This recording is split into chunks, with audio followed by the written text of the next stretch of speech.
आप लागों से बढ़कर कुछ नहीं। Squeak squeak. आदत से मजबूर सुवर्णा हमेशा की भांति अपने आप को बढ़ा चढ़ाकर दिखाने लगी और अपने प्रतिद्वंद्वी को उकसाने की कोशिश करने लगी। उसके उस छोटी सी तलवार पर आंतरिक ऊर्जा का प्रवाह तो हो ही रहा था, साथ में वहां पर एक बैंगनी रंग की बिजली की आभा भी दिखाई दे रही थी, जो उस आंतरिक ऊर्जा के साथ मिलकर एक नया रूप लेने की कोशिश कर रही थी। स्क्वीक। अब सुवर्णा ने अपनी तेज रफ्तार का इस्तेमाल करके उस भेड़िए के चारों तरफ चक्कर लगाने शुरू कर दिए। साथ में वह अपनी तलवार भी जोर जोर से घुमा रही थी। एओयू। इधर जब उस भेड़िए ने देखा कि उससे कमजोर आसुरी जानवर उसे चिढ़ाने की कोशिश कर रहा है, तो वह भी गुस्से से आग बबूला हो उठा और अपनी आंतरिक ऊर्जा का इस्तेमाल करके सुवर्णा को पकड़ने की कोशिश करने लगा। उसके सिर के ऊपर इस समय पूरे 3000 हाथियों की परछाइयां प्रकट हो रखी थी, जिसका सीधा मतलब यह था कि वह भेड़िया अपना सबसे शक्तिशाली प्रहार सुवर्णा पर कर रहा है। थोड़ा संभल कर, आकर्ष ने एक चिंतित स्वर में सुवर्णा से कहा।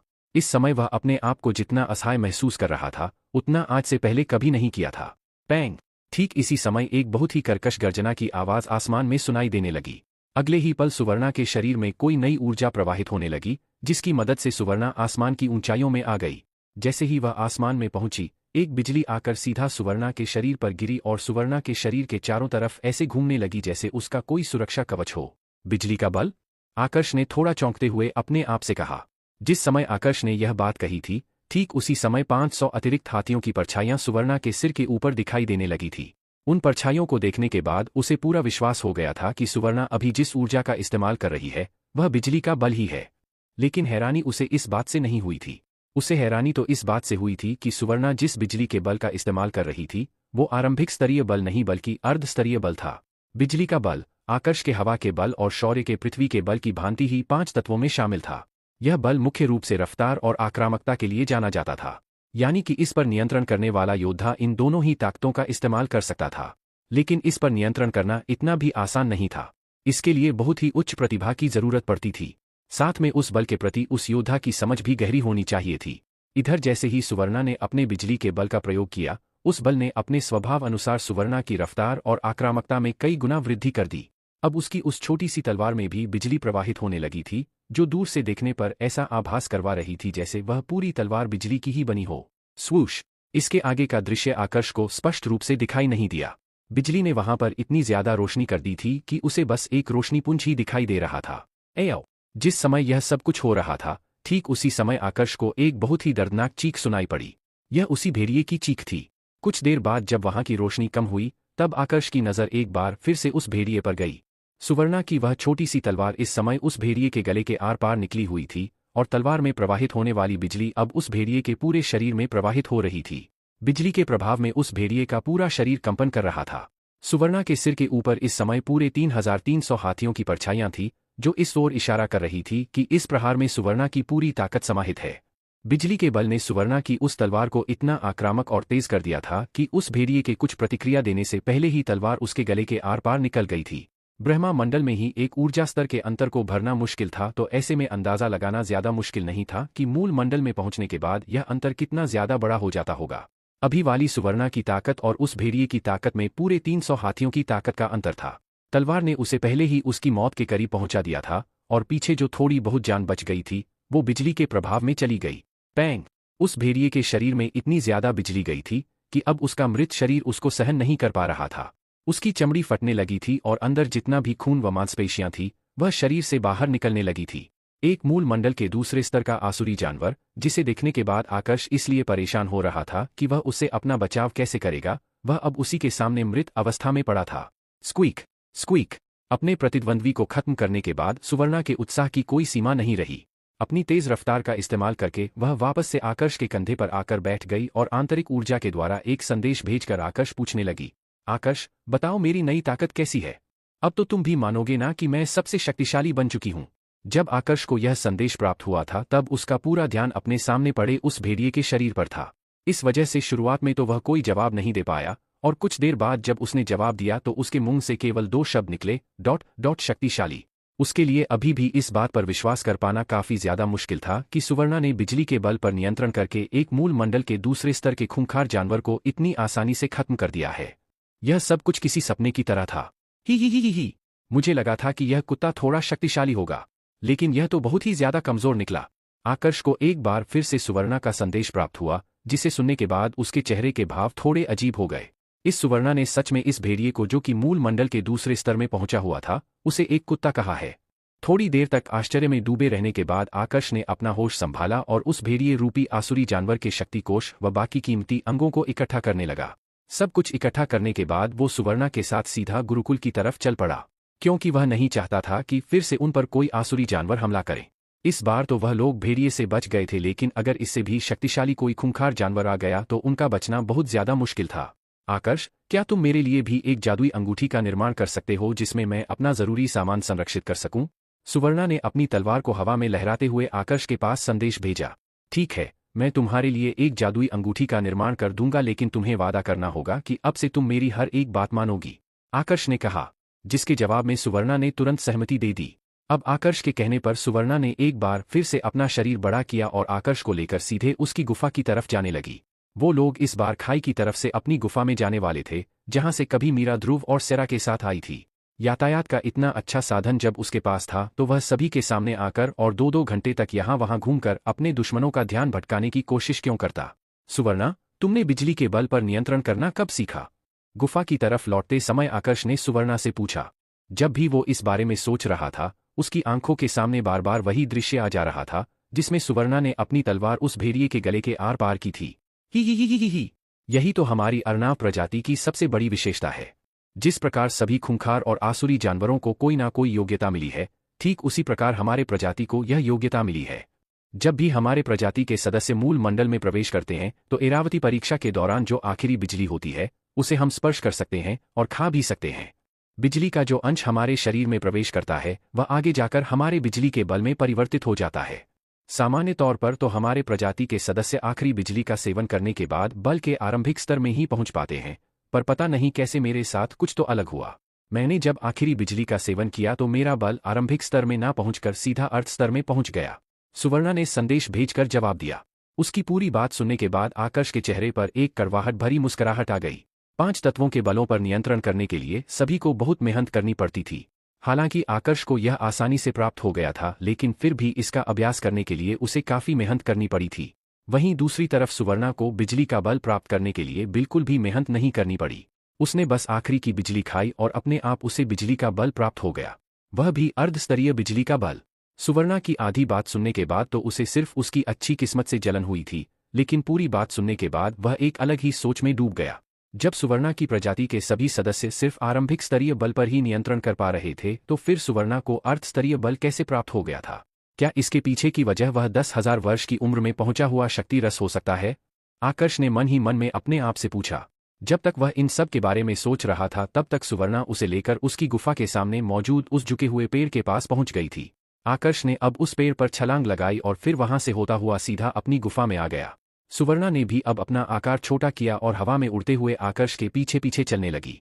अगर मैं तुम्हारे लिए एक जादुई अंगूठी बनाऊंगा तो तुम उसको पहनोगी कैसे? तुम्हारी उंगलियां तो बहुत ज्यादा छोटी है। एक काम करते हैं, मैं तुम्हारे लिए एक पट्टा बना देता हूं, जिसे तुम अपने गले में पहन कर रख सकती हो, आकर्ष ने सुवर्णा से कहा और फिर जादुई पट्टे के निर्माण प्रक्रिया में व्यस्त हो गया। एक 7वें स्तर का हथियार शिल्पकार जादुई अंगूठियां और बाकी ऐसे हथियारों का निर्माण कर सकता था जिनके अंदर अलग आयाम हो। आकर्ष क्योंकि एक 6ठे स्तर का हथियार शिल्पकार था और उसके पास लक्ष्य के 2 जीवन का अनुभव भी था, तो ऐसे में उसके लिए तो आयाम वाले जादुई हथियारों का निर्माण करना और भी ज्यादा आसान था। सिर्फ इतना ही नहीं, लक्ष्य की बदौलत आकर्ष सिर्फ कुछ निश्चित सामान ही नहीं बल्कि प्रत्येक सामान को ऐसे जादुई हथियार में बदल सकता था जो अपने अंदर अलग आयाम रखता हो। कुछ ही देर में आकर्ष ने निर्माण प्रक्रिया समाप्त भी कर दी। मैंने इस पट्टे को बनाने के लिए एक विशेष प्रकार के पदार्थ का इस्तेमाल किया है जो समय और स्थिति के अनुसार अपना आकार बदल सकता है। इसका फायदा यह होगा कि जब भी तुम अपना आकार छोटा बड़ा करोगी तो यह पट्टा टूटेगा नहीं और तुम्हारे शरीर के आकार के साथ ही अपना आकार छोटा बड़ा कर सकेगा, आकर्ष ने सुवर्णा को समझाते हुए कहा। इसके बाद उसने सुवर्णा के खून की एक बूंद लेकर सबसे पहले उस पट्टे पर सुवर्णा का नियंत्रण करवाया और फिर वह पट्टा सुवर्णा के गले पर बांध दिया। साथ में उसने उस पट्टे को इस्तेमाल कैसे करना है, सुवर्णा को वह सब कुछ भी सिखाया। तुम्हें यह संरक्षित करने वाला जादुई हथियार इसलिए चाहिए था क्योंकि तुम इसमें अपनी जादुई तलवार रखना चाहती हो, है ना? आकर्ष ने सुवर्णा से पूछा। बिल्कुल, लेकिन यह तो तुम्हारी जादुई अंगूठी के जैसा नहीं है। क्या यह तुम्हारी जादुई अंगूठी के जैसे काम करेगा? सुवर्णा ने सबसे पहले आकर्ष के सवाल का जवाब दिया और फिर अपना सवाल पूछा। एक पट्टा होने के कारण किसी का भी ध्यान इस बात पर नहीं जाएगा कि यह अपने अंदर सामान भी संरक्षित कर सकता है, जिसका तुम्हें सबसे ज्यादा फायदा मिलेगा। रही बात इसके द्वारा सामान संरक्षित करने की, तो उसकी तुम्हें चिंता करने की कोई जरूरत नहीं है। यह बिल्कुल मेरे जादुई अंगूठी की तरह ही काम करेगा। अगर विश्वास नहीं है तो खुद कोशिश करके देख लो, आकर्ष ने जवाब दिया। उसकी बात सुनकर सुवर्णा कुछ पलों तक तो बिल्कुल चुप रही। फिर उसने मन ही मन सोचा कि उसकी तलवार उसके जादुई पट्टे में चली जाए। ऐसा सोचकर उसने अपनी आंतरिक ऊर्जा का इस्तेमाल किया ही था कि तभी अचानक से उसकी तलवार कुछ ऊर्जा तरंगों में बदली और अगले ही पल उसके हाथ से गायब हो गई। वो कहाँ गई? सुवर्णा ने थोड़ा घबराते हुए पूछा। कहीं नहीं गई है, वो तुम्हारे जादुई पट्टे के अंदर है। जब जरूरत होगी तो फिर से उसे याद करना, वो फिर से तुम्हारे पास आ जाएगी, आकर्ष ने हल्का हंसते हुए कहा। उसकी बात सुनकर सुवर्णा ने बिल्कुल वैसा ही किया और फिर से उसकी जादुई तलवार उसके हाथ में आ गई। चलो अब इसके साथ खेलना बंद करो, हम वापस तुम्हारी दिया दीदी के पास चलते हैं। अब तक तो वो अपने ध्यान से उठ चुकी होगी, आकर्ष ने सुवर्णा से कहा और फिर उसे लेकर उस झुके हुए पेड़ के पास आ गया। गुफा से बाहर देखने के बाद उसे पता चला था कि शाम होने को आई है। एल्डर अमरीश की बदौलत रात में उसका शिखर पर घूमना बिल्कुल भी सुरक्षित नहीं था, इसलिए वह जल्दी जल्दी में खाई से बाहर आया और लोहे के जंजीर वाले पुल की तरफ बढ़ने लगा। जैसे ही वह क्रय विक्रय वाली इमारत के पास पहुंचा था, अचानक से किसी ने उसका रास्ता रोक लिया। इस इंसान की आंखों में उसे देखते ही एक अलग ही प्रकार की चमक आ गई थी। एल्डर अमरीश के अलावा भला और कौन हो सकता था जो उसे देखने के बाद इतना ज्यादा उत्साहित हो? मैंने सुना है कि 5 गुरुकुलों द्वारा आयोजित इस साल के मुकाबले में तुमने हमारे गुरुकुल के लिए प्रथम स्थान हासिल किया है, एल्डर अमरीश ने आकर्ष से पूछा। उसकी आंखों में लालच इस समय साफ दिखाई दे रहा था। वो आकर्ष को ऐसे घूर रहा था जैसे आकर्ष कोई बहुत ही कीमती खजाना हो। सिर्फ 22 वर्ष की उम्र में ब्रह्मा मंडल के चौथे स्तर में प्रवेश करना और हवा के बल के आरंभिक स्तर पर भी नियंत्रण कर लेना, इसके अलावा रजत जैसे योद्धा को भी सभी के सामने हराना, जिसकी गिनती साम्राज्य की नई पीढ़ी के पास सबसे शक्तिशाली योद्धाओं में होती है। बाकी सबको तो यह आकर्ष की प्रतिभा ही लग रही थी, लेकिन एल्डर अमरीश ने जब इस बारे में सुना तो उसका लालच कई गुना बढ़ गया, क्योंकि वह जानता था कि इन सब की वजह आकर्ष की प्रतिभा नहीं बल्कि उसकी ऊर्जा स्तरीय युद्ध कला है। हाँ तो? आकर्ष ने बिल्कुल भावहीन होकर जवाब दिया। इस समय वह क्रय विक्रय वाली इमारत के पास था, इसलिए स्वाभाविक था कि वहां पर इस समय भी शिष्य होंगे। जैसे ही उन प्राथमिक शिष्यों ने एल्डर अमरीश की बात सुनी तो वह सभी आकर्ष को बधाइयां देने लगे। ऐसा नहीं था कि वह सभी शिष्य पहली बार यह खबर सुन रहे थे, उन्होंने कुछ घंटे पहले ही यह खबर सुन ली थी, लेकिन क्योंकि आकर्ष उन्हें अभी ही मिला था इसलिए वह उसे शुभकामनाएं देकर उसके साथ अपने संबंध बढ़ाना चाहते थे। आकर्ष सभी के इरादों से अच्छी तरह परिचित था, इसलिए उसने वहां पर रुककर अपना समय व्यर्थ नहीं किया और सीधा सूर्यागिरी शिखर की तरफ जाने लगा। चाहे कितना भी भाग लो आकर्ष, लेकिन तुमसे वह ऊर्जा स्तरीय युद्ध कला तो मैं हर कीमत पर हासिल करके रहूंगा, चाहे फिर इसके लिए मुझे तुम्हें खत्म ही क्यों ना करना पड़े। बस कुछ दिन की बात है फिर आकर्ष को वहां से जाते देख एल्डर अमरीश ने कत्ल के भाव के साथ उसकी तरफ देखा और एक धीमी आवाज में अपने आप से कहा, आकर्ष, उस आदमी के इरादे कुछ ठीक नहीं है, वो तुम्हें जान से मारना चाहता है। अगर तुम चाहो तो मैं उसे अभी खत्म कर सकती हूँ।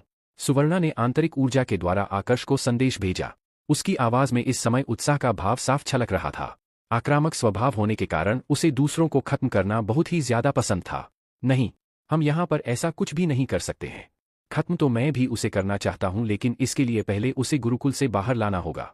अगर गुरुकुल में हमने उसे खत्म किया तो पूरा गुरुकुल हमारा दुश्मन बन जाएगा, आकर्ष ने सुवर्णा को समझाते हुए कहा। अगर एल्डर अमरीश कोई सामान्य एल्डर होता तो आकर्ष उसे कब का गुरुकुल में ही खत्म कर चुका होता। वर्धमान सिंह राठौर के साथ उसके जिस प्रकार के संबंध थे, उसके साथ इस बात की पूरी संभावना थी कि गुरुकुल उसे कोई भी सजा नहीं देता। लेकिन समस्या यह थी कि एल्डर अमरीश की पहचान बिल्कुल भी सामान्य नहीं थी। उसके दादाजी पूरे गुरुकुल के एक रक्षक एल्डर थे, जिनका खुद गुरुकुल प्रमुख वर्धमान सिंह राठौर भी बहुत ज्यादा सम्मान करते थे। ऐसे में अगर गुरुकुल के अंदर एल्डर अमरीश को कुछ भी हो जाता है तो वर्धमान सिंह राठौर भी आकर्ष को नहीं बचा सकते थे। ठीक है, तो हम इंतजार करेंगे जब तक कि वो बुरा आदमी गुरुकुल से बाहर नहीं चला जाता। एक बार बाहर जाने के बाद ही सुवर्णा ने आकर्ष के पास संदेश भेजा और एक शरारती हंसी हंसते हुए कहा। उसकी वह हंसी सुनकर एक पल के लिए तो आकर्ष भी घबरा गया। उसका स्वभाव कितना ज्यादा उग्र और आक्रामक था, वो आकर्ष पहले ही देख चुका था। अच्छा हुआ जो यह छोटा शैतान मेरा दोस्त है, ना कि दुश्मन, आकर्ष ने मन ही मन में अपने आप से कहा। यही सब सोचते हुए वो सीधा विभाग प्रमुख नयनतारा के निवास स्थान की तरफ चल पड़ा।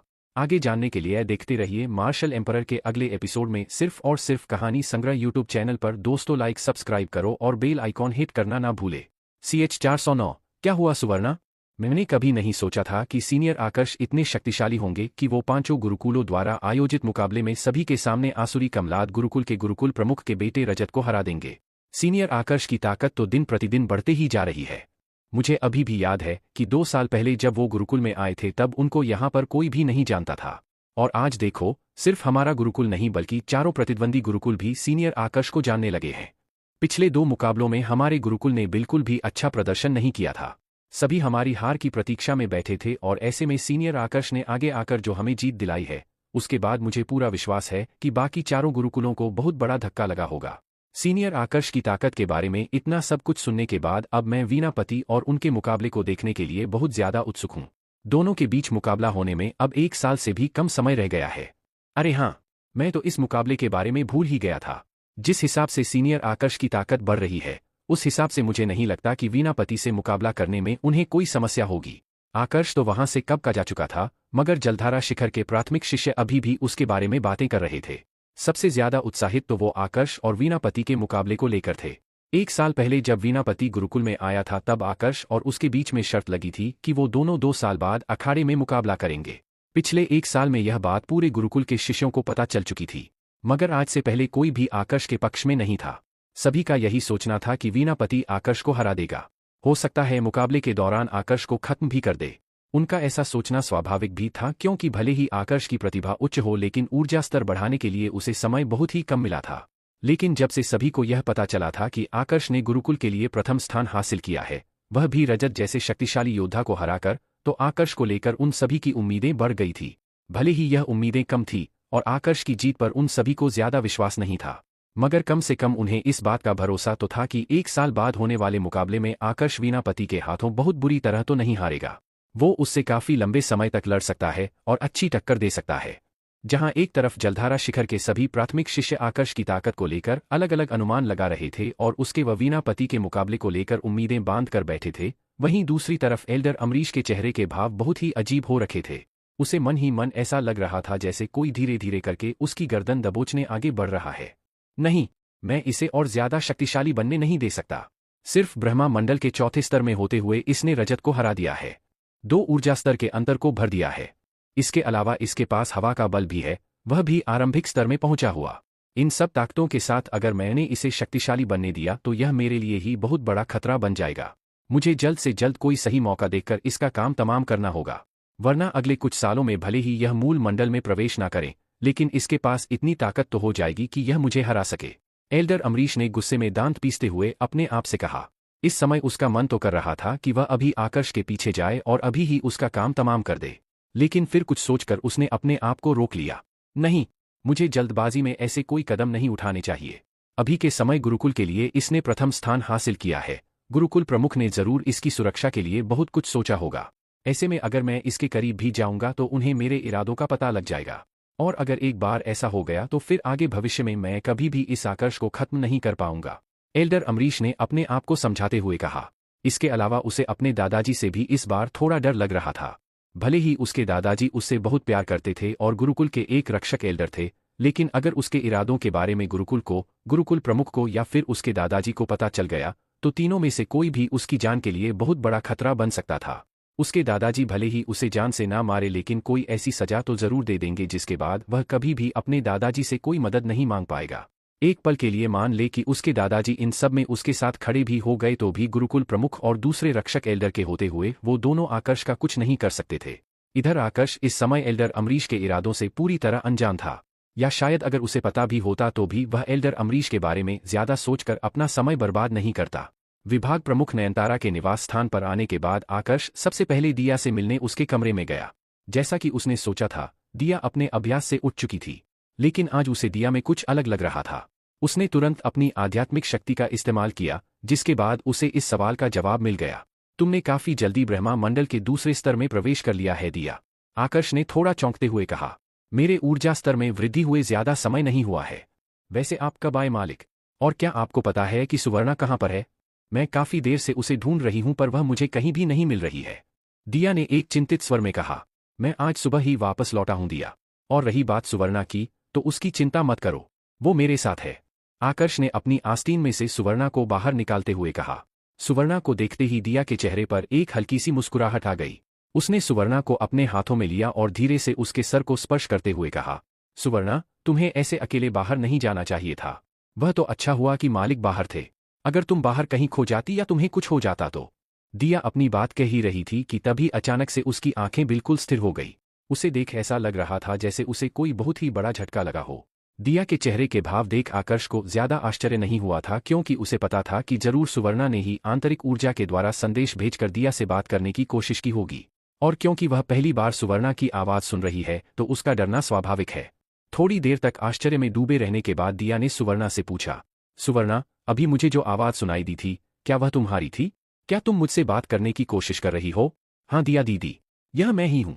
मूल मंडल में प्रवेश करने के बाद और एरावती परीक्षा देने के बाद अब मैं आंतरिक ऊर्जा के द्वारा आप सभी से बात कर सकती हूँ। और हाँ, मैं ऐसे ही बाहर नहीं गई थी। मुझे एरावती परीक्षा देनी थी और मेरे पास समय काफी कम था। मैं आपके साथ बाहर जाना चाहती थी, मगर आप उस समय ध्यान मुद्रा में बैठी थी। ठीक उसी समय पर आकर्ष आपसे मिलने यहाँ पर आए, जो मुझे एरावती परीक्षा दिलवाने बाहर ले गए। हम लोग वहीं से वापस लौट रहे हैं। सुवर्णा ने अपनी प्यारी सी बच्ची जैसी आवाज में जवाब दिया। इस बार उसने आकर्ष के पास भी यह संदेश भेजा था, इसलिए आकर्ष भी उसकी सारी बातें सुन पा रहा था। और तुम्हें पता है यह अकेले बाहर क्यों नहीं गई? क्योंकि इसे पता ही नहीं है कि जाना कहाँ पर है। इसे दिशा का भी पता नहीं है। आकर्ष ने सुवर्णा पर हंसते हुए कहा, ऐसा नहीं है कि मैं अकेले बाहर नहीं जा सकती हूँ। बस मैं अकेले बाहर जाना नहीं चाहती थी, क्योंकि बाहर ऐसे कई आसुरी जानवर हैं जो मुझे देखते ही पहचान लेते। अगर एक बार मेरी पहचान उजागर हो जाती तो वह सभी मिलकर मुझे जल्द से जल्द खत्म करने की कोशिश करते और फिर मैं कभी भी एरावती परीक्षा देकर अपने ऊर्जा स्तर को नहीं बढ़ा पाती। सुवर्णा ने सफाई देते हुए कहा। उसकी पूरी बात सुनने के बाद दिया और आकर्ष दोनों को हंसी आ गई, विशेषकर इस बात पर कि सुवर्णा अपनी तरफ से सफाई दे रही है। अच्छा मालिक, आप तो 5 गुरुकुलों द्वारा आयोजित उस मुकाबले में भाग लेने गए थे ना? उसका परिणाम कैसा रहा? मैंने मास्टर से सुना था कि पिछले 2 मुकाबले में हमारे गुरुकुल ने बिल्कुल भी अच्छा प्रदर्शन नहीं किया था। क्या इस बार भी परिणाम वैसा ही रहा है? दिया ने जिज्ञासावश पूछा। जब आकर्ष ने दिया का सवाल सुना तो वह रहस्यमय ढंग से मुस्कुराने लगा। उसे पता था कि दिया आज पूरे दिन अभ्यास में बैठी थी, इसलिए उसे कुछ भी पता नहीं है कि परिणाम कैसा रहा है। इसलिए उसने सारी बातें ना बताकर सिर्फ परिणाम के बारे में ही बताया। नहीं, इस बार हमारे गुरुकुल ने काफी अच्छा प्रदर्शन किया है। हमारे गुरुकुल ने प्रथम स्थान हासिल किया है। आकर्ष ने जवाब दिया। प्रथम स्थान? वह भी इतने बड़े मुकाबले में? क्या गुरुकुल प्रमुख के इकलौते शिष्य उदय ने इतना अच्छा प्रदर्शन किया था? क्या बाकी 4 गुरुकुलों में ऐसा कोई भी नहीं था जो उदय को हरा पाया? दिया ने पूछा। उसे अभी तक आकर्ष की वास्तविक शक्ति का अंदाजा नहीं था। जहां तक उसका सोचना था तो उसके मालिक उससे ताकतवर तो थे, मगर गुरुकुल के शिष्यों में अभी तक सबसे ताकतवर नहीं बने थे। उनके गुरुकुल के शिष्यों में सबसे शक्तिशाली योद्धा उदय ही था, इसलिए जब उसने सुना कि उनके गुरुकुल ने प्रथम स्थान हासिल किया है तो उसके मन में श्रेष्ठ प्रदर्शन करने वाले योद्धाओं में सबसे ऊपर नाम उदय का ही आया। उसने आकर्ष की गणना इसलिए भी नहीं की थी क्योंकि यहाँ से रवाना होने से पहले आकर्ष ने सभी से यही कहा था कि वह बस मुकाबला देखने जा रहा है। उदय? दिया के मुंह से उदय का नाम सुनकर आकर्ष के चेहरे के भाव थोड़े कठोर हो गए। उसे फिर से वह दृश्य याद आ गया था कि किस तरह से उदय ने गुरुकुल प्रमुख वर्धमान सिंह राठौड़ और उनके पूरे गुरुकुल को धोखा दिया था। उसका बस चलता तो वह उदय को कब का खत्म कर देता। मगर समस्या यह थी कि उदय आदि स्रोत गुरुकुल के साथ मिल चुका था और उनके शक्तिशाली योद्धाओं से लड़ने की क्षमता अभी तक आकर्ष के पास नहीं थी। क्या हुआ मालिक? क्या मैंने कुछ ऐसा कहा है जिससे आपको बुरा लगा है? दिया ने थोड़ा परेशान होते हुए पूछा। आकर्ष को लेकर दिया बहुत ही ज्यादा सतर्क रहती थी, विशेषकर इस मामले में कि कभी भी उसकी किसी बात से आकर्ष को बुरा ना लगे। बाकियों के सामने दिया हमेशा अपना कठोर स्वभाव प्रदर्शित करती थी, लेकिन आकर्ष के सामने वह इतनी कमजोर पड़ जाती थी कि आकर्ष में आने वाले प्रत्येक परिवर्तन का प्रभाव उस पर पड़ता था। नहीं, ऐसा कुछ नहीं है। बस तुमने जब उदय के बारे में कहा तो मुझे कुछ पुरानी बातें याद आ गई थी, इसलिए मुझे थोड़ा गुस्सा आ गया था। लेकिन इसमें तुम्हारी कोई गलती नहीं है। आकर्ष ने बड़े ही प्यार से दिया के चेहरे को स्पर्श करते हुए कहा। जिस प्रकार दिया की कमजोरी आकर्ष थी, ठीक उसी प्रकार आकर्ष की भी कमजोरी दिया थी। बाकियों के सामने वो अपने सारे स्वभाव प्रदर्शित कर सकता था, जैसे गुस्सा, नफरत, शरारतीपन, लेकिन दिया के सामने वह सिर्फ और सिर्फ अपना सौम्य स्वभाव ही प्रदर्शित कर पाता था। कहीं ना कहीं इसकी वजह इस दुनिया का आकर्ष भी था जो उसके स्वभाव में यह सौम्यता ला रहा था। क्या उदय ने कुछ गलत किया है मालिक? उसके बारे में सुनकर आपके भाव तुरंत बदल गए हैं, दिया ने पूछा। इस पर अब आकर्ष ने धीरे धीरे करके उदय के बारे में सारी बातें दिया को बताना शुरू किया। दिया ने जब उदय की सारी असलियत सुनी तो वह भी अपने आप को गुस्सा होने से रोक नहीं पाई। मालिक, उसके जैसे दरिंदे को गुरुकुल प्रमुख और आप सभी ने इतनी आसानी से क्यों जाने दिया? आप सभी ने उसे सबक क्यों नहीं सिखाया? ऐसा नहीं है कि हम उसे सबक सिखाना नहीं चाहते थे। एल्डर पानी और विभाग प्रमुख सुग्रीव ने कोशिश की थी, लेकिन आदि स्रोत गुरुकुल के गुरुकुल प्रमुख भी पीछे हटने को तैयार नहीं थे। ऊपर से हमारे विभाग प्रमुख इस बात को ज्यादा आगे नहीं बढ़ाना चाहते थे। शायद उनकी नज़र में उदय पहले ही गिर चुका था। इस वजह से हमने मामले को ज्यादा आगे नहीं बढ़ाया और उसे कुछ समय के लिए जिंदा छोड़ दिया। लेकिन तुम चिंता मत करो, आज नहीं तो कल वह हमारे गुरुकुल के ही किसी शिष्य के हाथों मारा जाएगा। आकर्ष ने कहा। तो इसका मतलब यह हुआ कि मुकाबले में आपने प्रथम स्थान हासिल किया है। है ना मालिक? दिया ने कुछ सोचते हुए कहा। और तुम्हें ऐसा क्यों लगता है? आकर्ष ने एक आश्चर्य से भरे स्वर में पूछा। जहां तक उसका सोचना था तो दिया को अभी तक मुकाबले के बारे में ज्यादा जानकारी नहीं मिली थी, विशेषकर इस मामले की तो बिल्कुल भी नहीं कि प्रथम स्थान हासिल करने वाला योद्धा कौन है। तो फिर दिया को कैसे पता चला कि उसने ही प्रथम स्थान हासिल किया है? सबसे पहले उसका ध्यान सुवर्णा पर गया। जब आकर्ष थोड़ी देर पहले एल्डर अमरीश से मिला था और एल्डर अमरीश ने कहा था कि उसने ही प्रथम स्थान हासिल किया है, तब सुवर्णा उसके साथ थी। तो इस बात की पूरी संभावना थी कि सुवर्णा ने ही दिया को इसकी जानकारी दी हो। नहीं आकर्ष, मैंने कुछ भी नहीं बताया। आकर्ष की नज़र अपने ऊपर देख सुवर्णा ने तुरंत अपना सिर असहमति में हिलाते हुए जवाब दिया। मैंने बस एक अंदाजा लगाया है मालिक, पर जिस हिसाब से आप प्रतिक्रिया दे रहे हैं उसके बाद मुझे विश्वास हो गया है कि मेरा यह अंदाजा बिल्कुल सही है। वैसे मैंने कभी नहीं सोचा था कि आप इतनी जल्दी ऊर्जा स्तर में इतनी ज्यादा वृद्धि कर लेंगे। अब तो आप नई पीढ़ी में सबसे शक्तिशाली बन चुके हैं। है ना मालिक? दिया ने हल्का मुस्कुराते हुए कहा। सबसे शक्तिशाली? काश मैं भी ऐसा कह पाता दिया, पर अभी ऐसे बहुत से लोग हैं जिनसे मेरा सामना होना बाकी है। इनमें कुछ लोग तो ऐसे हैं जो मुझे एक पलक झपकने से भी कम समय में खत्म कर सकते हैं। इनमें सबसे पहला दुश्मन तो दंश गुरुकुल का रणवीर है। आकर्ष ने एक लंबी सांस लेते हुए कहा। अपनी बात खत्म करने के बाद उसने दिया की तरफ देखा। दिया के साथ अकेले समय बिताए हुए उसे काफी ज्यादा समय हो गया था। आकर्ष अयाश या वासना से भरा इंसान नहीं था, लेकिन कभी कभी दिया या कन्वी के साथ एकांत में समय बिताने का मन तो उसका भी करता था। इन सब के बारे में सोचकर आकर्ष ने दिया को अपनी बाहों में भर लिया और धीरे से उसके कान में कुछ कहा, जिसे सुनने के बाद दिया का पूरा चेहरा शर्म से लाल हो गया। कुछ देर तक चुप रहने के बाद उसने भी धीरे से आकर्ष के कान में कुछ कहा, जिसके बाद आकर्ष ने दिया को अपनी बाहों में उठाया और सुवर्णा को कमरे से बाहर निकालकर दरवाजा अंदर से बंद कर दिया। कमरे से बाहर निकाले जाने के कारण सुवर्णा को गुस्सा तो आ रहा था, मगर उसने कमरे के अंदर जाने की हिम्मत नहीं की, क्योंकि आकर्ष को लेकर उसके मन में अभी भी एक डर बैठा हुआ था।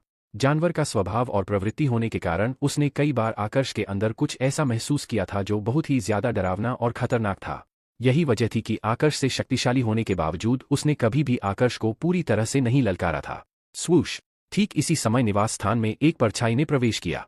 यह एक महिला की परछाई थी जो दिखने में बहुत ही ज्यादा सुंदर थी। क्या हुआ सुवर्णा, तुम यहाँ कमरे के बाहर क्यों बैठी हो? उस सुंदर महिला ने सुवर्णा को कमरे के बाहर बैठा देख एक जिज्ञासा भरे स्वर में पूछा।